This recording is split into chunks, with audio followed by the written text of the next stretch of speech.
دردناکترین صحنه‌ای که تا کنون ندیده بودم.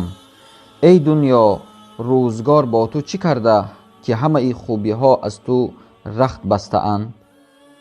این مادری خیلی حزین و افسرده عراقی گهواره طفولیت فرزندان خود را آتش زده می گوید: همه ای فرزندانم را با وجود فقر و تنگ دستی نگاه و بینی کردم و بزرگ ساختم.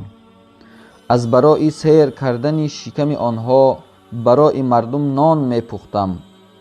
در این گهواره آنها را به وایه رسانیدم. هنگامی که بزرگ شدند همگی مرا تنها گذاشته و ترک کردند. هیچ یکی از آنها با من وفا نکرد.